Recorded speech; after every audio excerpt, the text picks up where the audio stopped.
Hi, I'm Chef Anna from the Growing Chefs Ontario Classroom Kitchen, and today I'm going to show you how to make risotto. Risotto is an Italian rice dish. It's really cheesy and creamy and delicious. Today I'm going to use bacon and butternut squash to make a creamy butternut squash and bacon risotto. The thing about risotto is that it takes a lot of time and patience, and it's something that we use a lot in our in-class programming because it teaches knife skills, time management, and heat management. So let's go over our recipe, read through it completely, gather everything we need, and get started.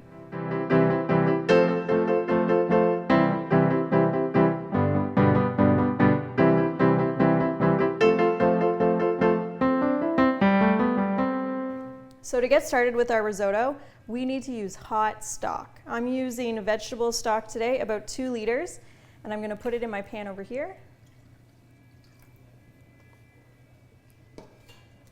We're also going to use the stock to cook our butternut squash.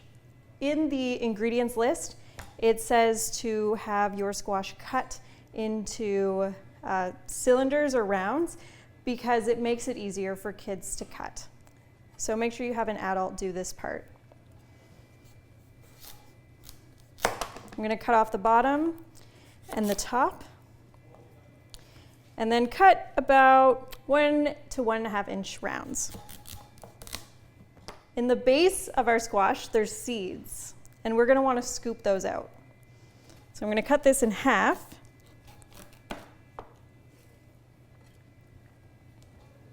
And use a spoon to scoop all my seeds out.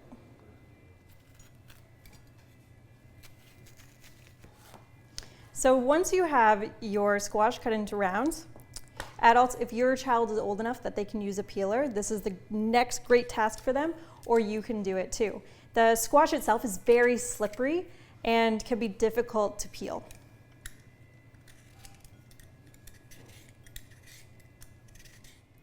So now that our squash is cut and peeled, we can cut it into smaller pieces that will go into our risotto. So when I'm working with kids, I always tell them, cut it to the size that you would want to eat in one bite. And that's what we need to think about when we're cutting our squash. So I'm going to take my squash and using my bear claw, hold it in place and cut down.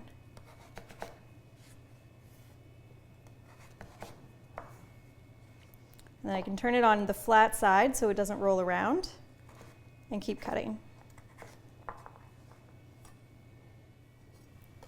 Once all our squash is cut, we can put it in our stock. My stock is bubbling away here, and I'm going to use it to par cook my squash. So just be very careful when you add it into the stock because the hot stock will splash back at you. I'm also going to put in a little bit of salt to season my squash and my stock. So next we can cut up the rest of our ingredients before we get cooking. So that will be our bacon and also our green onions or scallions. We use green onions or scallions for this recipe because we find it really easy to cut up with scissors. Traditionally you would use a yellow or white onion, and you can sub that in if that's what you have. So with my green onions, there's 2 parts to a green onion. There's the beautiful green leafy top, and then the bottom more strong oniony part. We are going to cook the bottom part, and we're going to garnish with the top.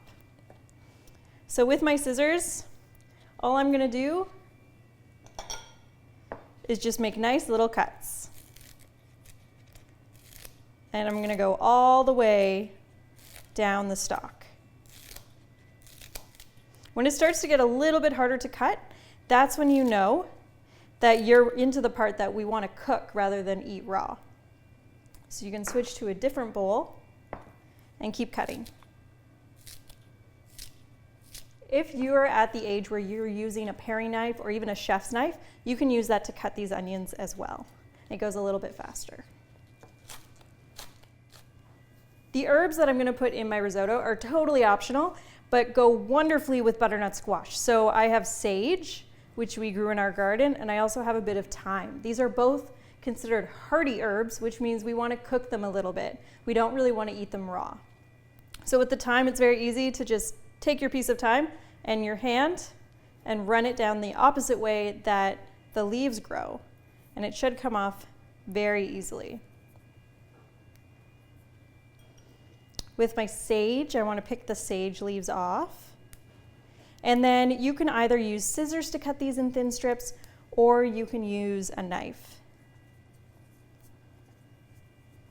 So if you lay them all on top of each other and you kind of roll them up a little bit like that, you can go down and cut your herbs fairly finely. You can just set those aside.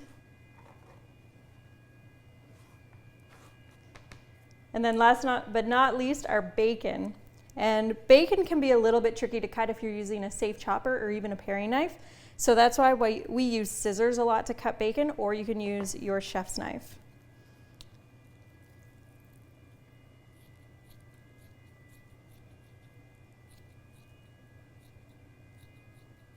So all of our ingredients are prepped. My bacon is cut, my onion is cut, my rice is measured, my cheese is grated, my butter is cubed, my stock is bubbling with the squash inside, and my herbs are cut.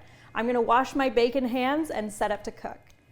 I have my pan set up here. I have a wooden spoon, and also I have a slotted spoon that I'll use to scoop out my squash once it's done cooking. So I wanna make sure I keep an eye on that as we go through this process, because I don't want my squash to get too soft. So to start, my bacon is gonna go into a cold pan. And you don't need to start with oil, because fat is gonna render out of the bacon. And render just means that the natural fat that's in the bacon will melt and sort of work for itself and be its own oil. If you're not using bacon, you would start with some olive oil or grapeseed oil. So I'm gonna turn that on. And I'm gonna move it around a little bit.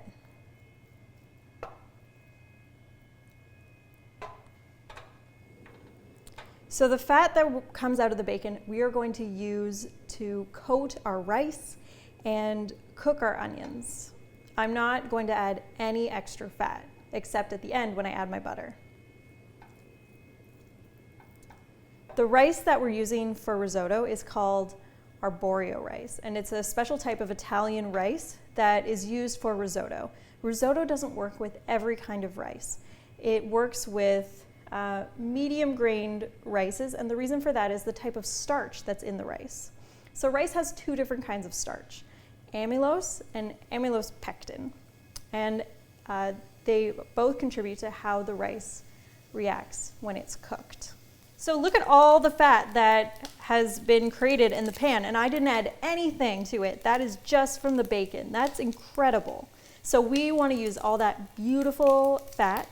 And I'm going to scoop out my bacon at this point because it's looking pretty crispy, and I want it to maintain that crispiness. So be very careful, or have an adult do this for you, because hot fat burns very quickly and it can be very dangerous. So whenever you're cooking with a lot of fat, make sure you are working with an adult. So I've just noticed that my squash is pretty much cooked through, so I'm going to take it out pretty quickly before I continue cooking on this side of things. And this is also why it's really good to work with an adult, because there is always multitasking going on when you're cooking, and you don't want to lose track. Like over here, I'm watching my pan get a little bit hot, so I'm going to turn my heat down.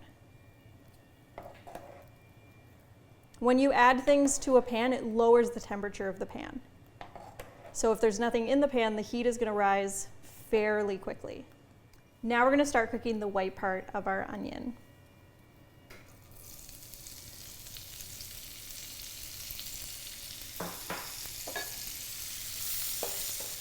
My onion's starting to look soft. I'm going to add my sage and thyme.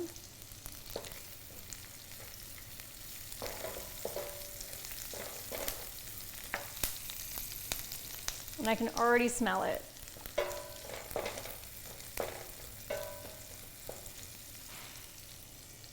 So now we're going to get into the part about cooking our risotto. I'm going to take our rice and I want to coat it with the fat.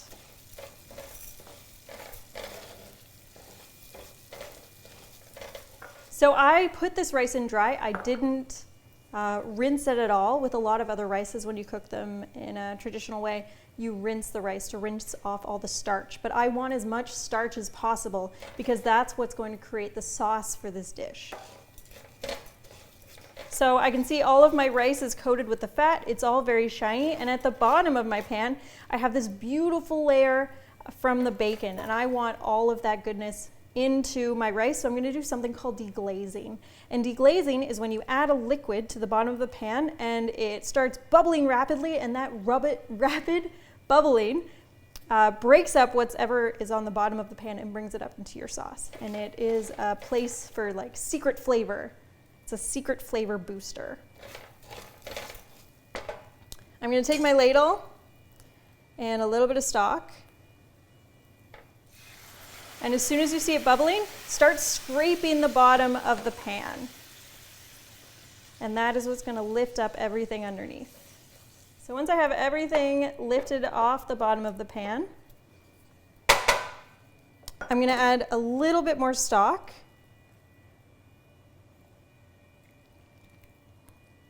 And our risotto cooking process can begin. So this is just one method of cooking risotto. There are a few different methods, and people are very passionate about their chosen method. And so the way I show you today is not the only way. I want to make sure all of my rice is under the layer of the stock. And the art here is creating enough starch but not too much starch. And so the way that I control that is I'm only going to stir my rice whenever I add stock to it. And I know when to add more stock because the stock has cooked into the rice and evaporated so much that I don't see any more in the pan. I'm using a wide pan for this instead of a tall pot because I want there to be evaporation with absorption, and that evaporation will concentrate my stock flavor. So you can see the stock has mostly evaporated. You can hear it bubbling and see it bubbling a little bit at the bottom, so it's ready for me to add another ladle of stock.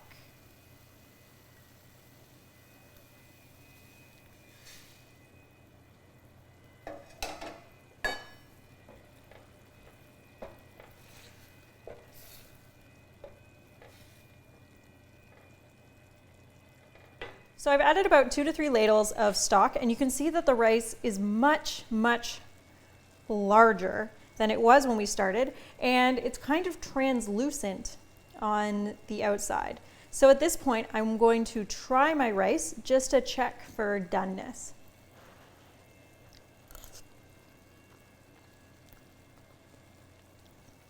And it's almost there.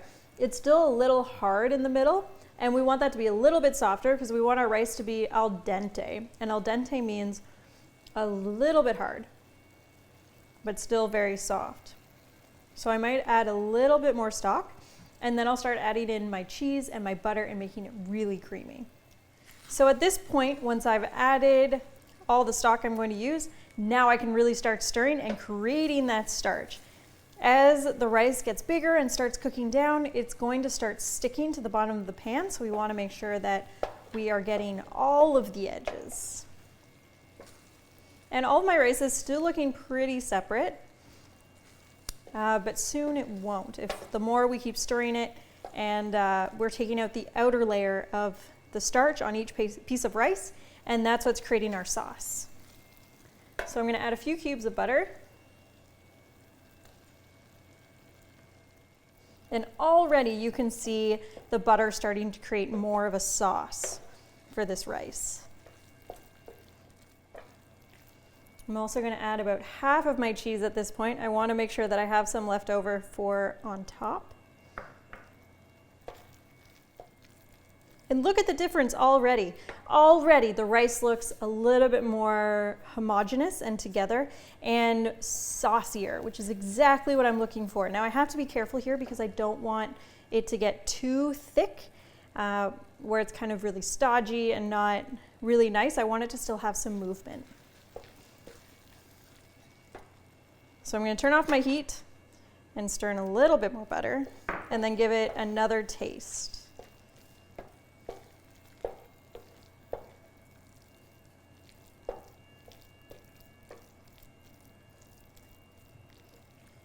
At this point, I'm gonna add in my squash. And I have quite a bit of squash here, so I probably won't use all of it. That looks like a good start. And some of my bacon. I'm also gonna save a bit of the bacon for on top as a garnish as well. And I'm just gonna gently fold them in because I don't wanna break down my squash too much.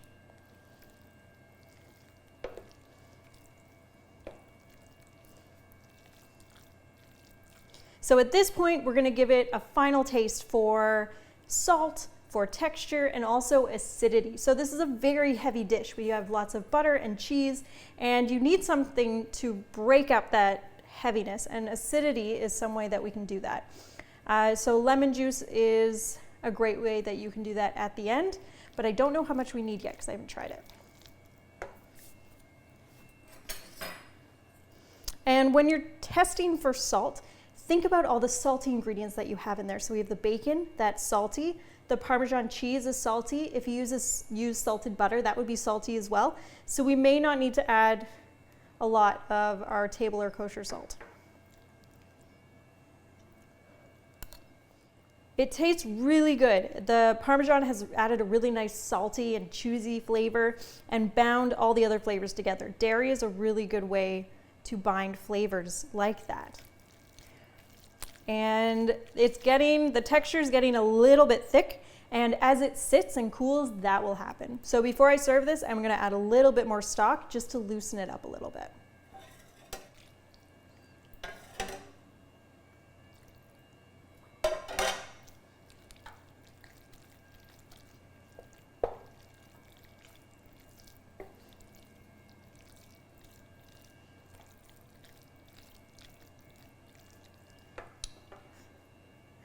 And we're ready to serve. I love this risotto because it reminds me of fall leaves. I have the beautiful green, the orange, and then also the red from the bacon. So to serve this, I have my bowl, and I'm going to scoop out a portion.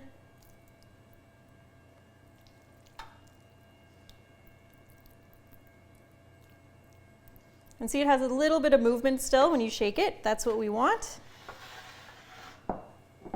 And now I can top it with some more green onions, a bit of bacon,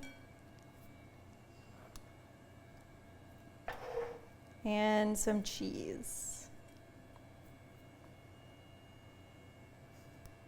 And there you go.